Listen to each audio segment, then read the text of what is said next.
Greetings, brothers and sisters in faith. This is a quick video to correct some of the misinformation out there concerning the times and seasons as appointed by Jah.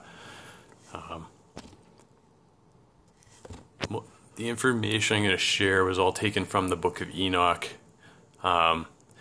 Had to do a lot of cross-referencing to really get the right facts. There's a lot of translations floating out there, and they all kind of give you little bits of clues here and there. And I've even noticed the arrangement of where certain information appears is not always accurate one to the next. I've taken some notes and kind of cross-referenced that as much as possible. I don't have a singular source I can give you, but if you want to go and check it out, I mean, you can kind of follow my path and you should be able to come to the same conclusion.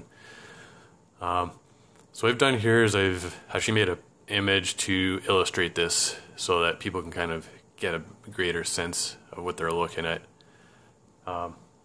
So from the book of Enoch, they tell us that a solar year is 4 seasons, 4 equal seasons. A sun cycle of gates lasts 28 years. So even though we have like a solar year, the sun's complete cycle lasts 28 years. Something that I know I was never told in school, and I'm not sure about anyone else out there, but that was kind of eye-opening to hear that. And the sun has 6 gates. Each of the 6 gates is 1 stadia and a quarter stadium in length. And these are large units of measure.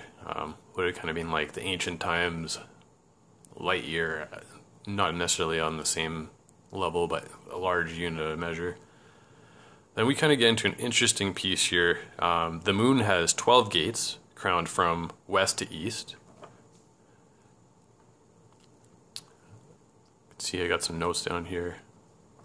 Let me just zoom out a little bit more here.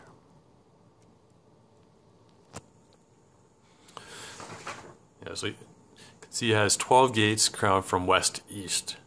And this is the exact opposite, or the inverse, of the sun, which starts in the east.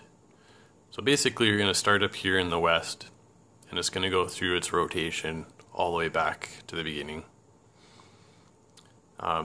Gate to gate is 31 days exactly. So that's where, got the note up here, and that's where you have all the way 1 to 31. Just numbered them for reference, and you'll see why in a few minutes here.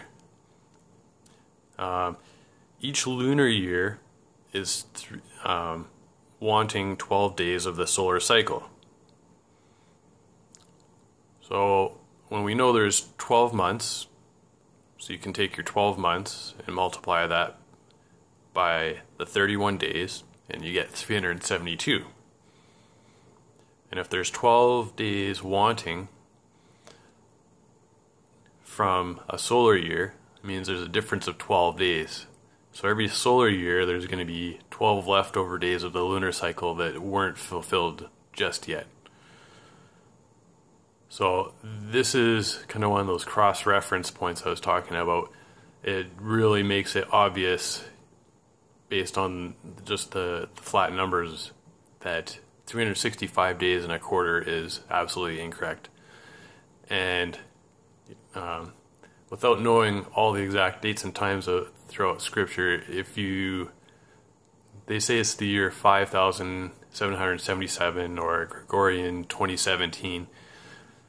Even if you did a rough calculation and assumed they calculated the wrong number of days, even half those days or the fullness of those days, you can quickly see how the actual date and time would be skewed quite substantially.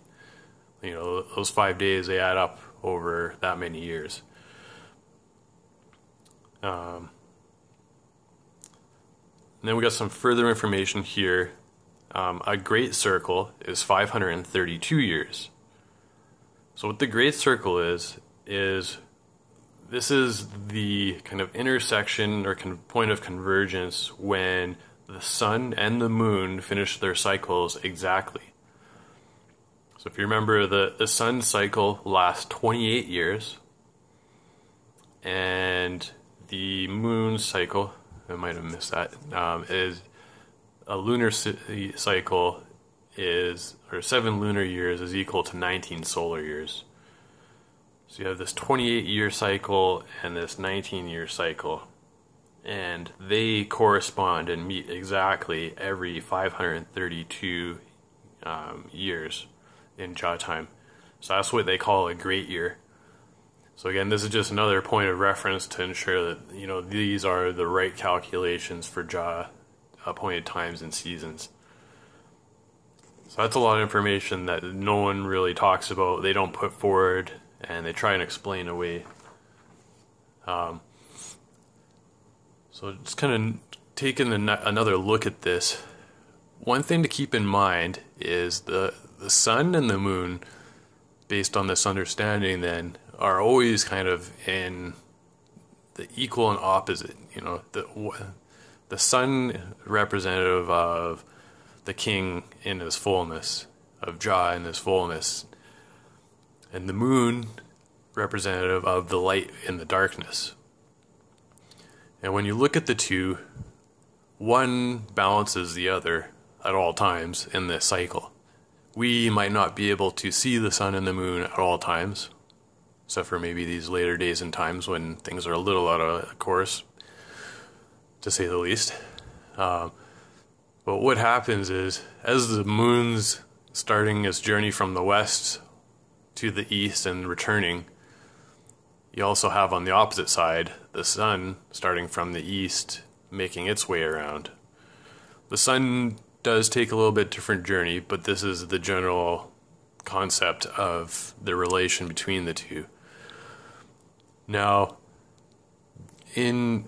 for those who are faithful and study the scriptures, you may be following the Torah, following that reading pattern, and that's probably one of the more important reading patterns. There's also the daily Psalter.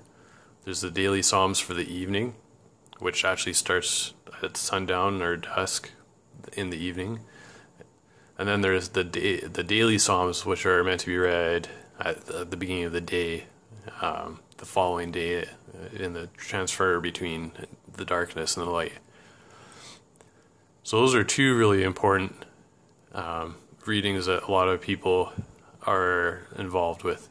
And if not, I would highly recommend checking them out. The third one that doesn't get talked a lot about is the book of Proverbs.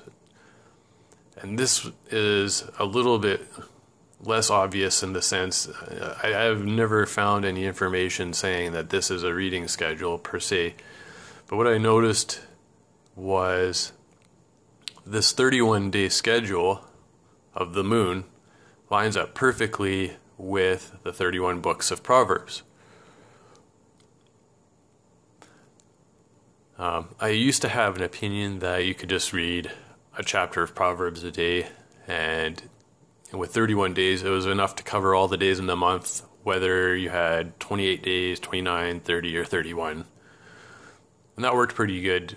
But one thing I noticed that was a little lacking is, compared to the other reading cycles, the readings didn't always line up particularly as closely or as well for that time and season.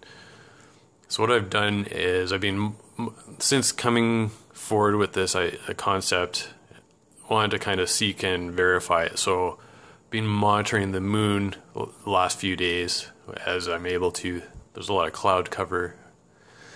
What I've noticed is, by changing the reading to the appropriate schedule, a lot of the Proverbs readings greatly take on more importance and significance, especially when you're reading the Psalter and the Torah. It just kind of brings the whole piece together. So you kind of got this trinity of reading cycles that really lend themselves one to another. The wisdom of Proverbs and the bread of the Psalter are really good for the day to day. But then you got that the Torah for the Shabuot. Where we are at right now, if you're looking to begin this, Today we're at April 6th, Gregorian 2017, and that puts us right here at the 10th. So if you wanted to start reading that schedule, you would start with Proverbs 10 today, and then you would go to 11, 12, 13, 14, 15, 16. What you're going to notice is there's another kind of interesting point in that even as I was trying to track this, one thing that was a bit of a problem is you can't always rely on being able to visibly see the moon, even if it is out. And there can be a whole number of reasons why, cloud cover, just, poor visibility, all kinds of weather and things like that. What's really interesting, though, is, especially in ancient times when I think about this, if one was able to establish the rhythm, one could continue to just read through this cycle and always know with exactness at what point the moon is at. No one would ever miss the beginning of the Roshe Chodesh. No one ever, you would know all of the point times and seasons, and with a thorough understanding, you could decipher all the times needed and basically keep track of time with extreme exactness. And this kind of also led to the thought that, similar to how when you look at your an analog watch with the hands and all these new people and the new times have digital everything, but for kind of the older people or people who like to pretend they're old, if you look at your analog watch, you have three hands. You have your hour. You have that's the longest arm. You have your minutes, which is shorter, and then you have this really thin second hand. I kind of see the three cycles as the Torah being the hour hand, the Psalter being the minute hand, and the wisdom being the second hand. And to really tell the time with exactness, you really need all three hands because they all define specific and exact moments. I mean, Torah is probably the best to start with, and because it really carries the breadth of all time. But as you kind of take on these other additional readings, they really help break up and separate the differences in a more apparent manner, I guess is the best way to say it. So that's kind of the gist of what I wanted to share. Hopefully this turns out clear enough. If anyone's looking to get a copy of this image, I didn't really know where I was going to use it, but as best as I'm able, I'll try and reshare that or get it out to whoever wants it. Kind of makes for, I'm using it as a background on my computer at the moment here. Kind of see that, but it's just a good reminder. Hopefully everyone found that pretty interesting and can apply that to your life in some manner. If you're not doing the Proverbs reading schedule, I would highly recommend it. It really bodes well if you're already on those other reading cycles. And if not, it still has its value. So hopefully that'll bring some blessings your way. Give thanks, brother and sister, in God's name.